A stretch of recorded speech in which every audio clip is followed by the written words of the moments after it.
Welcome to the Emerging Lawyer series at the Coffee Conversation Show, powered by the Emerging India Forum TIF and a tech partner, Prime Infotech Solution. Theme is Steel, Strategy, and Statutes. We have with us Ayushi Tomar, Lead Legal South at Hindalco Industries Limited. From her foundational years at Gujarat National Law University to leading legal strategy in two of India's most influential industrial giants like Hindalco and Vedanta, Ayushi has carved a niche with a sharp legal acumen, corporate adaptability, and deep understanding of labor laws, compliance, and dispute resolution. Join us as we dive into the making of a modern day legal leader who balances corporate ambition with calm counsel and her personal insights and a journey. So, welcome, Ayushi, to today's coffee conversation. Thank you very much for inviting me here. I'm really looking forward to the conversation today. Wow. Okay. So, let me explain you. There are three rounds. Professional journey, then the personal journey, and there is a surprise, the rapid fire. You will be in the hot seat, and you have to be witty, fun, and quick. And here's your gift, which will be autographed and sent to you. Okay. So let's begin. So, friends, I'm Lion Amir Virani, host at Coffee Conversation, a legal tech evangelist at Prime Infotech Solution, author of 15 books. We help law firms, corporate legal, startup SMEs with world-class technology, software licensing, and tech training solutions. So my first question, Ayushi, how has the journey shaped up and what were the key defining moments you had? For me, after graduating from the law school, I was very sure that okay, law firm is the way to it. But then after a few internships, I decided ki okay, there are other different things which I can try. And then I was placed with Vedanta. So that was a moment when I realized ki okay, in Vedanta, there are different things. There are things other than the textbook. There are things which can be looked from the different perspective from which the law firm looks. So I think that would be a turning point, which I wouldn't have imagined as a law student. That's beautiful. So let's continue the conversation. Ayushi, how do you approach high stakes legal issues in manufacturing heavy sectors like metal and mining? So, majorly, the issues which come up to us are with respect to agreements, where there has been a stalemate when it comes to negotiation between the two parties. Then the stakeholders come to us for a legal solution which is mutually acceptable to both the parties. So I first try and understand where the person is coming from, what exactly is his requirement from the business end, and then I give him a clear understanding of how this can be executed legally. And then I try and understand what are the mutual terms which have been already agreed between both the parties. Right Mhm. after that, on the basis of risks involved and the volume of business they are handling, then I get on to the drafting aspect of the entire agreement or the basic question, legal query which they had. Wow. So Ayushi, what's your process when it comes to contract negotiation? Do you rely more on precedents or people skills? I think precedents definitely, because nothing can go off when you follow a precedent. If it is correct, if it has been admitted by the courts, then you have to follow it. But Yes. people skills are something which will give a life to those precedents. So I think it should be a combination of both of those things. And without people skills, you cannot survive in a legal profession. Wow. So Ayushi, labor and employment law seems to be a recurring focus in your work. What drew you to that area specifically? I believe that labor and employment laws are the most important aspect of any industry, be it manufacturing, be it FMCG. It is the basis of an industry because anything which happens in an industry or a factory or any employment place, it is done by the workmen and the people who are there. So it's very important to understand labor laws and the laws which are in favor of those people who are working to make that business a success. That's why I thought I'll start from the basics and I'll try and understand how these laws work and what are the beneficial policies for the people working around. And then I'll decide a career path ahead of it. Wow. So Ayushi, as someone who's quickly risen in corporate legal circles, what does leadership in law mean to you? As on date, I wouldn't call myself as a leader because in legal field you're still learning each day. Legal is a very broad field. Even if you say you are a master of one law, one specific area, there are multiple changes happening each day. So I keep learning, I keep understanding new things with new day. But I think for leadership to me means delivering better solutions where everybody, your entire team, your management, your stakeholders are on board with your decision. That is what it means to be a leader who can take everybody with themselves. Wow, beautiful. So Ayushi, you have worked at both Vedanta and now Hindalco, two industrial powerhouses. How different are their legal ecosystems?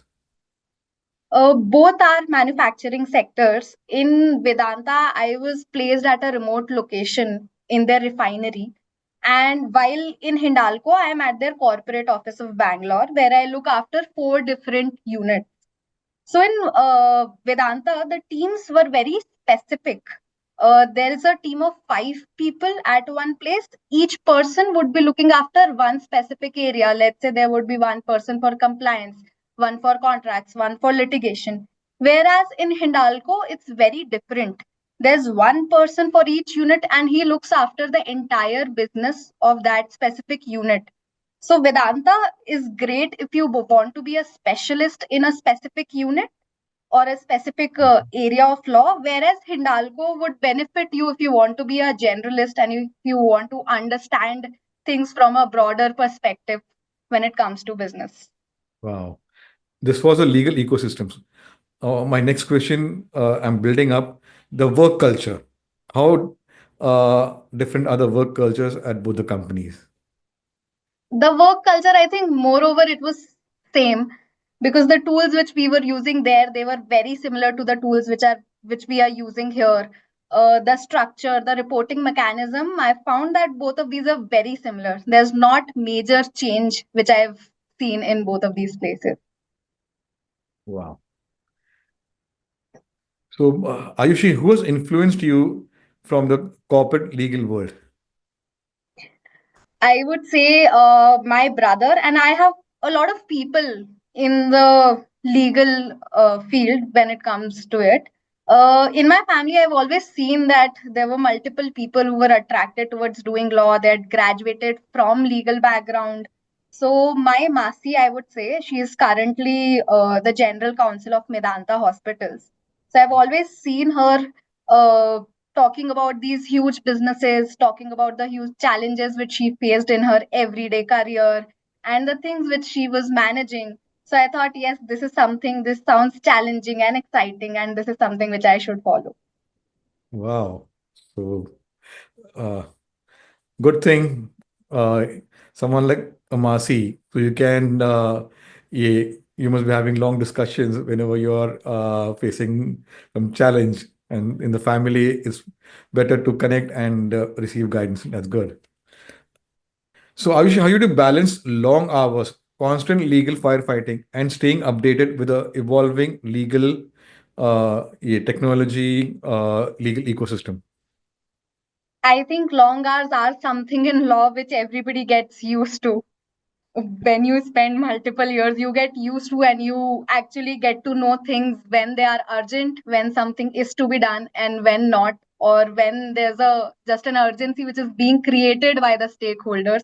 So you navigate it after you complete at least 6 to 7 years, and you understand how the team works, how the stakeholders work. For me personally, I ensure that even if there are long hours, I take breaks and I quickly do a few things which creative things which I like. Like I like to sketch. So I would just draw a doodle, just do a doodle, a sketch or something just to, balance it out. Whereas when it comes to staying updated with the evolving technology, we do have our knowledge partners which is EY for us, for Hindalco specifically, who give us updates on a regular basis. So whenever there's a new law, there would be an update which would be sent from their end. In addition to this, our general counsel has formed a system whereas we meet twice a week and we discuss any new legal issue which has emerged. So I think that is something great to have in a team where your general counsel comes up and discusses every single Yeah, section, amendment, and then he takes our opinion over it, and then we discuss how to execute it in our business unit and plants. that's impressive. So I'm learning a lot, like your GCs are doing. I heard in one of the coffee econ, I can't give more details. You'll have to watch the episode. I'll share the link where uh, partners become the mentors and associates have a choice to choose partners for as a mentors. That's very Oh, beautiful. great. Okay, to take them, they have got their heads, but having a mentor also, that mentor ecosystem they're creating, that law firm, very impressive. For us, in a way, we also get mentorship from business people, people who are not from legal field, but they are, let's Mhm. say, there's somebody who's the head of boiler for a specific unit or somebody who's a purchase head. This is to ensure that other than legal, we also understand how the business is run and Oh, what are the challenges these stakeholders face in their day-to-day life. So yes, definitely, I feel that is something which is very that, helpful for us. that's very beautiful. Okay, so uh, AI is impacting the corporate legal world also. Like Aditya Bill has come up with the VD. How has AI impacted at Hindalco for research, drafting, and other things? I think AI has now been a crucial part of each and every department. But when it comes to legal, I personally feel that lawyers have an edge over AI. We do use it to ensure that our burden is reduced, but in the end, it's your legal mind which has to give a final verdict, final opinion, which will go out. For Hindalco specifically, we have our own inbuilt tool which is called Logo. It is similar to Chat GPT, but for legal queries.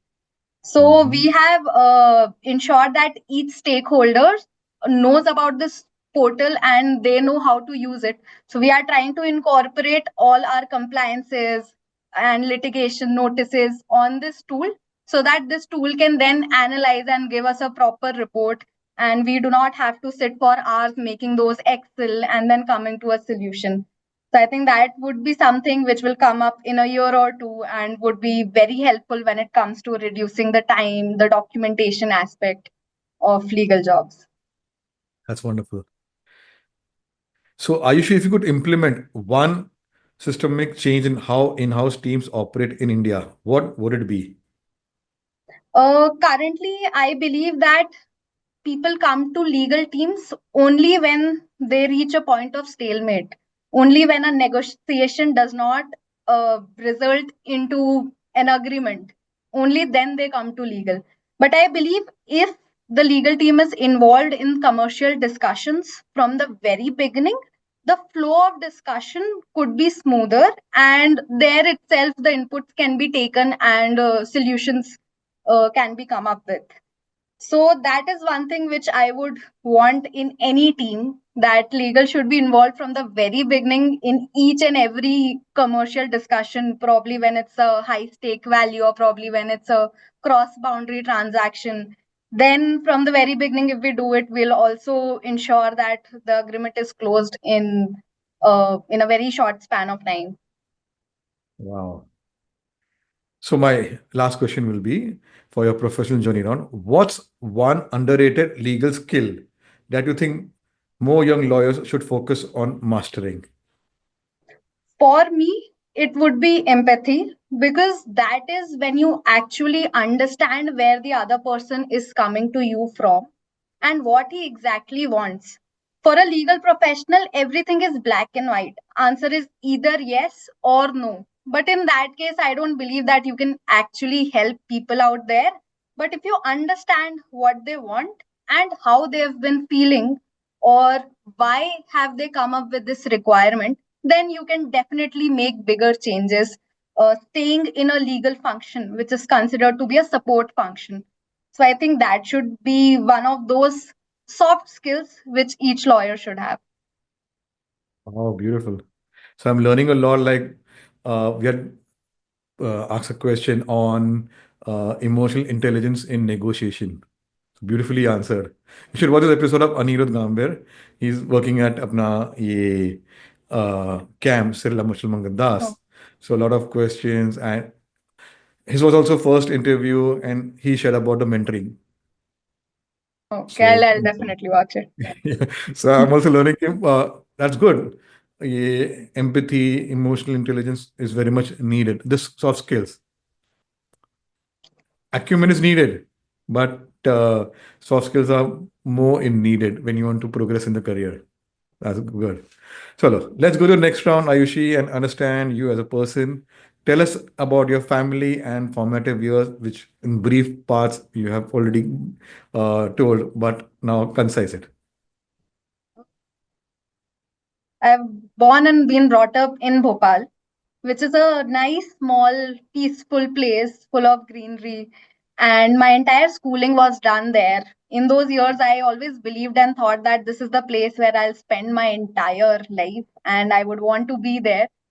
But then after college, I reached GNLU through CLAT exam. And then I realized there's so many more things which we can learn by just stepping out of the house. And from there, my entire legal journey began. When it comes to my family, my father is in business, in a real estate business, while my mother is a teaching professional in school. And my brother is also part of the legal society, you can say. He is a judge who is currently placed in MP. So this is where I've been coming from, and he is the source of my motivation and my interest towards this specific field. Wow, beautiful. So, what made you go to GNLU, and how was the experience, and how did it help in shaping your career? Okay, so when it comes to GNLU, your first instinct is okay, it is Gujarat. There would be a lot more things which you wouldn't find in other universities, or when it comes to temperature, the temperature is extremely hot. So people do not want to be in GNLU for certain reasons. But when I Mhm. stepped into those gray walls, I also felt the same key, okay, this is not the kind of college which I was expecting it to be. But the minute you enter there and when you graduate from the college, you realize GNLU is much more than just a college. Their societies, their committees, they teach you a lot of values. They give you a lot of responsibilities from a very young age. In my Mhm. first and second year, being in Moot Court Society, hosting events which were international competitions where judges and participants were coming from different countries, interacting with them, understanding their culture, their legal teams, and how they work. So it gives you a broader perspective of the legal aspects out there. So GNLU in itself has been a great journey for me. I've learned a lot. I've found great friends and mentors who I'm still in touch with. And I think if I look back at my life, GNLU were those 5 years were most important in deciding the kind of career I'll take, the character which I'll form, and how my outlook would be towards life. Wow. So, using the platform to motivate young law students to go to GNLU. Okay, don't go about the what do you say misconceptions in the market. So, what I would you think, say? yes, I would tell them that if you look at the campus life, if you look at the placements, if you look at what people have done after that, and how their lives have been, you'll realize that GNLU has excelled in every field. If you want to be a generalist, if you want to be a specialist in any specific area of law, GNLU will be the place for it, where you can easily balance your career. And if you're involved in any other co curricular activity, GNLU will definitely support you in all of those. So you can excel in all the fields if you are at the right place at the right time in that campus. Wow.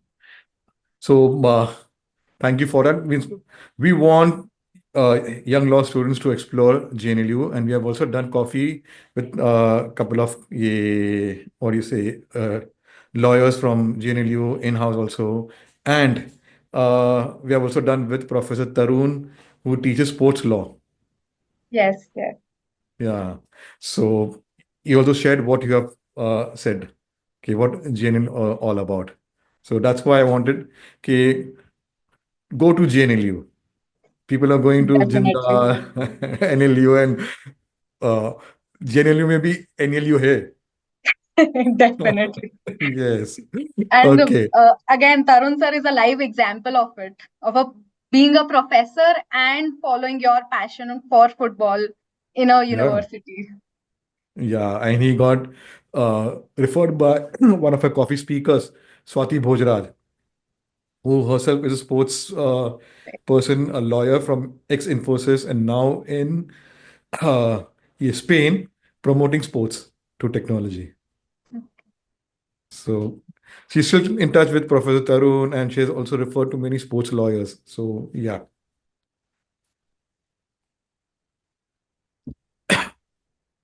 So what's a childhood habit or memory that still makes you smile today?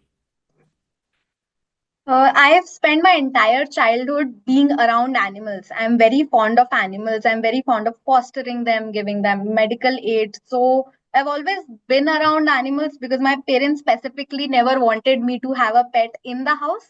So I ensured that, okay, there would be animals all around, but not inside the house. I think that was a phase which I have absolutely enjoyed and I miss it because the minute I used to step out of the house, there were around 8 to 10 dogs which will follow me around in the society. That's one memory which I always cherish and look back at. Yeah. How does the weekend look for Ayushi?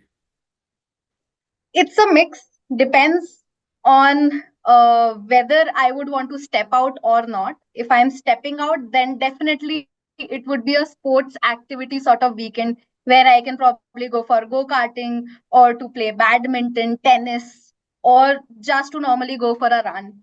If it's indoors, then I'll binge watch something or probably paint a little or sketch something. Wow. So what's one book or movie that has impacted you? When it comes to movies, I am not a person who is completely into it, but I do watch them. Uh, let's say I do not follow them religiously, but I do watch whenever there's a series out, whenever there's a something which I feel would impact me personally. Currently, I'm following not a movie. Currently, I'm following a TV series which is called Suits LA because I feel that they do touch up upon a lot of aspects of the legal journey which I have seen personally or which might come in my future years. So, yeah, that's something which I'm religiously following as of now. And the values which they show or how they resolve issues, that would be something which I would want to imbibe in myself whenever I handle a situation. Mm. So Ayushi, how would your closest friends describe you? Lawyers hats off. I think they would definitely describe me as a person who's super energetic, who's ready to do anything at any point in time. I am always up for any spontaneous plan, though I love to plan things well in advance, but I am ready. If you tell me that there's a plan at 10 and you have to go out, I'll be up for it. Wow. So what are your plans for 2025 personally and professionally? Uh, Personally, I would want to get back to running. I used to run marathons in my days back at Vedanta, and where Vedanta had the people there wanted me to run and represent the unit at different marathons, so I had gone for that. But I had stopped doing that after a year or two. So personally, I would want to get back to it. Professionally, I've recently uh, started looking at the financial and business aspects, specifically Mm. financial, because I've never been very good at all of these things when it comes to accounting or any of these aspects which are specifically related, like Incoterms. These are all big terms but are used every day in our life. So I'm trying to improve my knowledge and understanding about the financial aspects of the legal work. Wow. So my last one is a googly. Describe Ayushi in one line. It would be a lawyer who loves creativity, not just in personal life, but also professionally. I would always want that, okay, if the clause is written in 5 lines, can there be an alternative way where I can just write it in a line? So that would be it, a lawyer who loves creativity. Beautiful. So let's put you in the hot seat, the rapid fire round. Your go-to comfort food. Pav Bhaji, Wow. Contracts or compliance? contracts, Early morning person or night owl? early morning, Dream brainstorming or solo deep work? solo deep work, Your favorite color? mauve, Your dream travel place? Iceland for Northern Lights. Wow. Best piece of advice received? Control the controllables. I think this was given by my GC. Control only what you can control. Wow. Coffee to power through or chai to unwind? Coffee, any day. Yeah, yeah, the coffee show.